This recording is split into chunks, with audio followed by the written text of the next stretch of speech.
Hacía tiempo que lo estábamos esperando. Queríamos recibirlo aquí para hablar sobre este libro. Scioli Secreto, de Menem a Kirchner, de motonauta a presidente. Walter Schmidt es el otro autor y Pablo Totó Ibáñez es quien nos visita hoy aquí. ¿Cómo le va? ¿Qué dice? ¿Todo bien? Hacemos como que no nos vimos. Dale. Porque la gente no sabe que ya nos saludamos. ¿Cómo corresponde? Bueno, acá tengo el libro. Gracias por traerlo y Bueno. por venir a charlar un No, poquito por favor. sobre política, sobre actualidad, sobre el libro, sobre elecciones. Vos sabés que quiero arrancar por un lugar que probablemente no te lo hayas imaginado, pero recién estábamos escuchando a la presidenta en una de las tantísimas cadenas de este año. Lleva una por semana de promedio, aunque ha hecho semanas con dos y demás, Sí. ¿no? Pero más o menos la misma cantidad de semanas del año de cadenas. Sí. ¿Cómo va a ser el año que viene? Supongo que no vamos a tener ni esta cantidad de cadenas, ni tampoco esta verborragia. Sí, yo creo que ninguno de los candidatos presidenciales, por lo menos de los que quedan, quizás Sanz era más de la vieja escuela, ser un tipo de orador, fue legislador y por ahí dar discursos más largos, pero ni Macri ni Scioli, incluso Massa, que es un tipo que no es un tipo nuevo en la política, pero digo que tiene su training Sí. en ese mercado, son tipos son buenos oradores o grandes oradores, por lo menos en el estilo convencional. Claro. Tiene que ver con ciertos hábitos, con ciertas formaciones, me parece, en ese sentido, diste en el punto en lo que tiene que ver con la capacidad de oratoria, con la seguridad para plantarse a hablar sin papeles. Sí.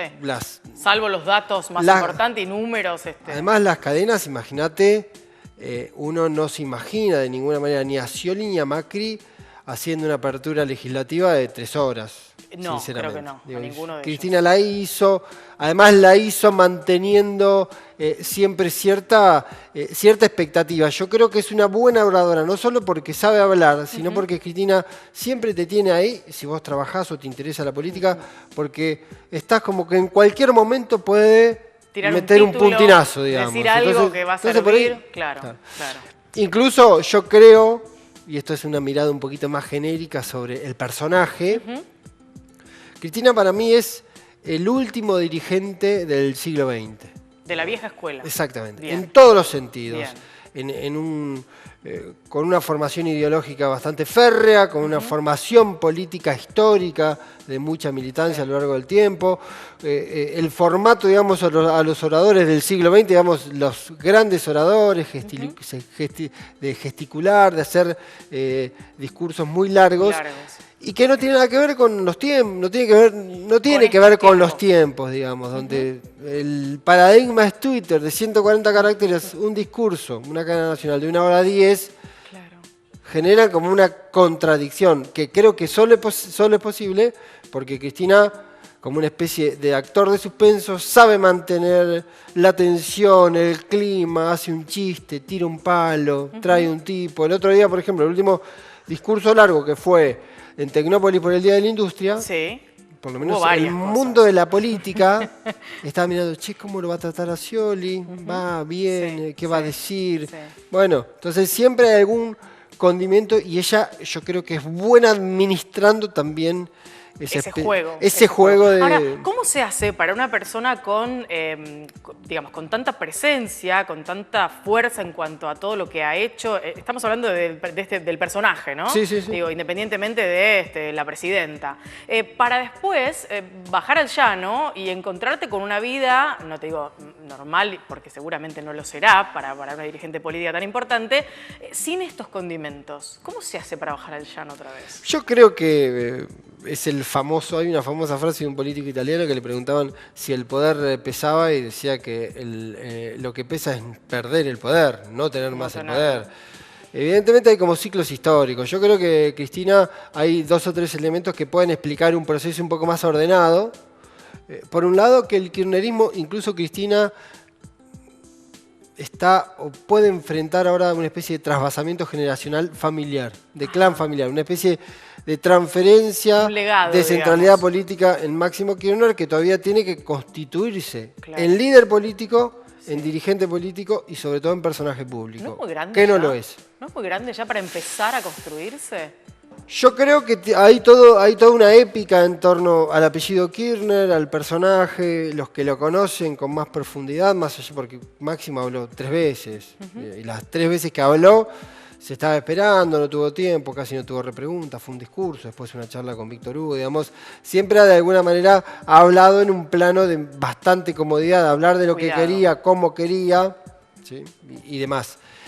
Creo que por un lado está en esa transferencia delegado como una especie del cetro familiar como jefatura del kirchnerismo, porque uno también entiende que por lo menos para un sector del kirchnerismo, Scioli es un aliado eventual, es un aliado hasta temporal, una escala hasta que pueda venir un kirchnerista de alguna manera.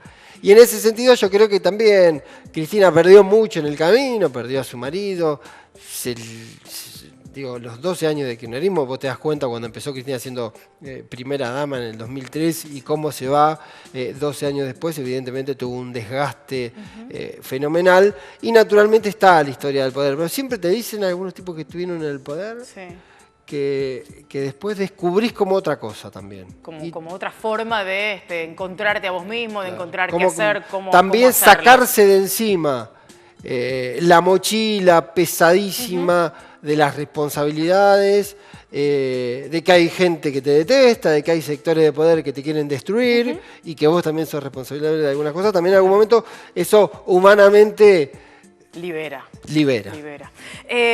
Pablo, vos conocés bastante y lo has hecho además como un trabajo para este libro en particular, digo, pero por tu trabajo a lo largo de los años a Daniel Scioli.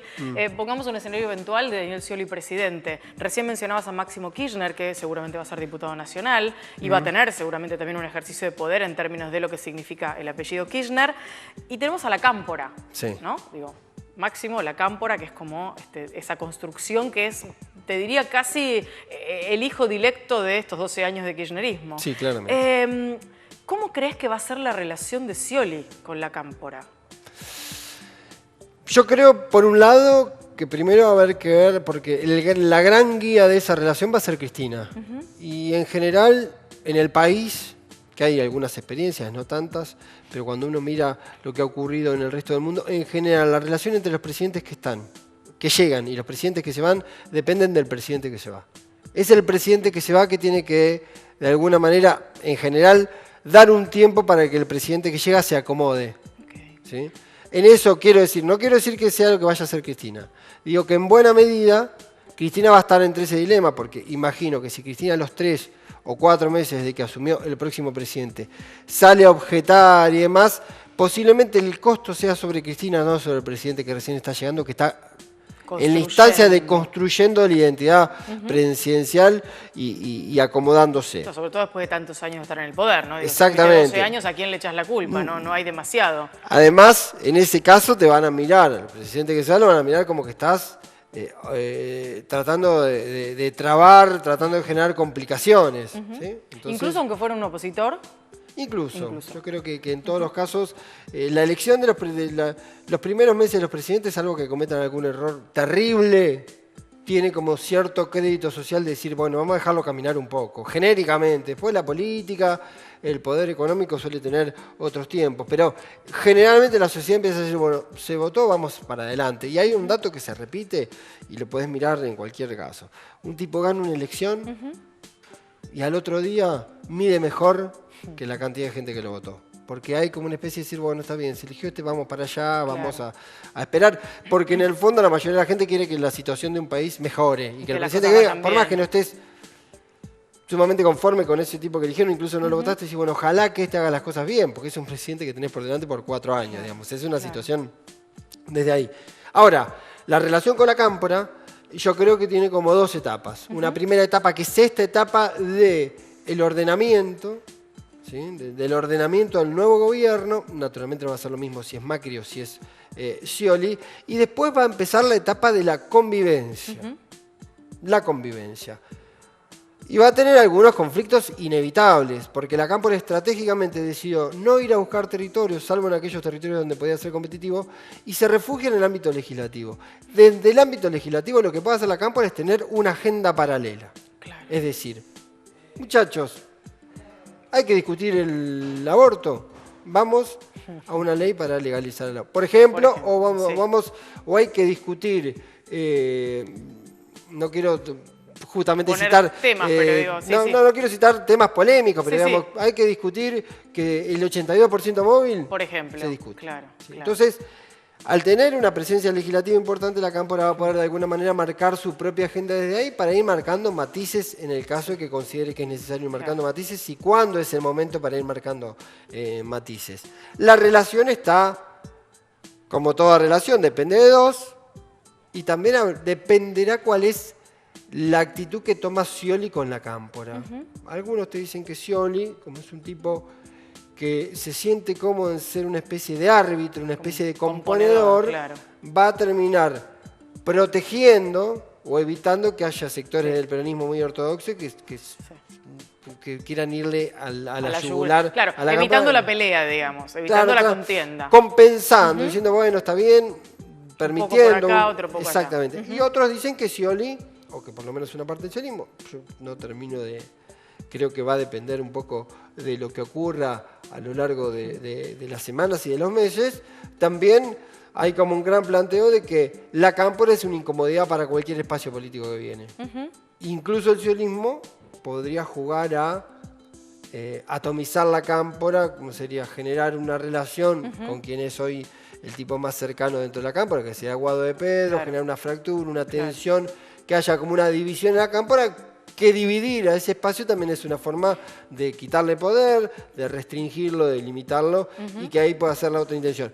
Mi impresión, conociendo un poco a Scioli, él no se ha caracterizado por ser un tipo que abre los debates, o que abre las polémicas, o que abre las peleas. Después responde cuando tiene que responder, recula cuando tiene que recular. Ahora, no lo veo a él accionando explícitamente para ir a generar un conflicto con la Cámpora. Dos preguntas finales, Pablo. En primer lugar, relacionado con el libro, ¿qué fue lo más curioso o lo que más te sorprendió de lo que descubriste trabajando en este Scioli secreto? Scioli es un personaje que tenía esa particularidad de ser muy conocido. Hacía mucho tiempo que estaba en la escena pública, 30 años de conocimiento público, en los medios, en las revistas del corazón, y sin embargo representaba ciertos interrogantes, presentaba ciertas dudas, ciertas curiosidades, y nos quisimos meter en ese otro lado, porque el Scioli público es conocido, y la única forma de conocerlo era tratar de conocer la intimidad de Scioli. ¿Hasta dónde los dejó? Yo creo que hay pocas referencias públicas de que de un personaje político se haya contado hasta tal detalle la intimidad, en buena medida porque él aceptó, por ejemplo, nos dejó entrar a la ñata y convivir con él un domingo, saber, digamos, cómo come, cómo trata a la gente, qué hace, qué no hace, qué fuma, cómo se mueve, cosa que tiene que ver con la personalidad. Después fue un trabajo con Walter Smith, pero de muchísima, porque tuvimos una enorme cantidad de fuentes, de ir reconstruyendo ese personaje, porque lo que constituía a Scioli, que es un dato por ahí que hay que mirarlo, Scioli no dice cosas. Scioli es un personaje que se ha caracterizado por no decir. Por eso Scioli no tiene vocero. Porque nadie puede no decir lo que no dice Scioli. Digamos. Pero los silencios hablan. Mucho. Los silencios hablan. Y muchas veces también ese tipo lo tenés que decodificar por otro lado, porque ¿cómo definís el lineamiento ideológico y político de Scioli? Si ha tenido, digamos, ha sido más bien casi un pastor electrónico, un tipo que ha tomado posturas equilibradas todo el tiempo, siempre se sintió más cómodo en los ni que en los sí o los no. Claro. Por lo tanto, también.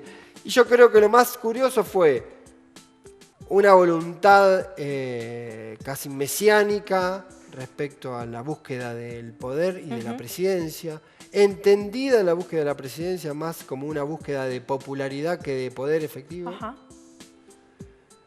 Un método, una actitud metódica de decir qué es lo que tengo que hacer, voy hacia allá, y lo voy a lograr. Ponerse metas y decir voy hacia allá, qué es lo que tengo que hacer, yo lo traigo a la realidad para entenderlo. Scioli tenía una obsesión en el corto plazo, ser el único candidato del Frente para la Victoria para no ir a una primaria, con Randazzo particularmente, por el desgaste que eso implicaba, porque después iba a ser más difícil ir a buscar los votos más kirchneristas.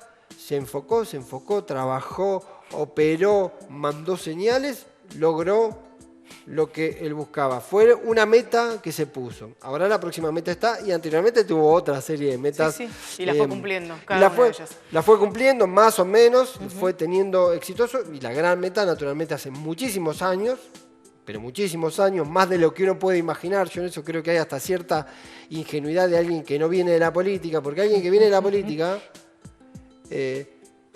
cuando empezó a militar a los 22 años, no pensó, ¿cómo hago para...? No empezó, ¿cómo hago para llegar a ser presidente? Claro. Scioli apenas 40 años entró a la política, dijo, medio rápidamente ya dijo, ¿qué es entendido como una cuestión, Scioli también aplica algunos conceptos medio del deporte en la política. Sí. Por ejemplo, no confronta, porque él entiende que un rival de hoy puede ser un aliado estratégico de mañana. Entonces no hay que romper, digamos, las relaciones. Más allá del marketing público, de ser el tipo del consenso, el que no tiene enemigos y demás. Pero después esta cuestión deportiva de decir, yo entro acá, este juego, ¿qué es lo que más se puede hacer acá? Voy por eso. Claro. El campeón, ¿qué es el campeón? ¿Ser el número uno o ser el presidente? Llegar. La última breve antes que me maten con los tiempos. ¿Se puede en un país como la Argentina llevar adelante un gobierno que no sea peronista? ¿Te imaginas una Argentina con un presidente no peronista? Sí, yo creo que sí. Yo creo, de hecho, que el peronismo entra en una reconfiguración donde los viejos componentes clásicos del peronismo se han ido agotando o se han ido perdiendo la forma, porque en principio la existencia de los medios, la existencia de una comunicación distinta hace que los tipos, que cualquier dirigente tenga un nivel de visibilidad, un nivel de protagonismo, un nivel de presencia, un nivel de claridad pública, de transparencia pública, que exigen los medios, el lenguaje y demás.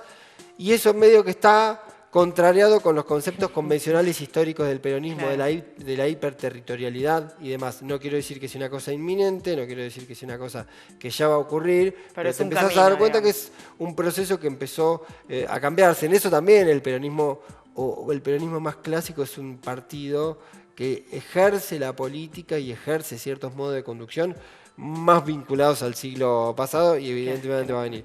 Es difícil pensar, si esa es la pregunta de fondo, es difícil pensar a Macri.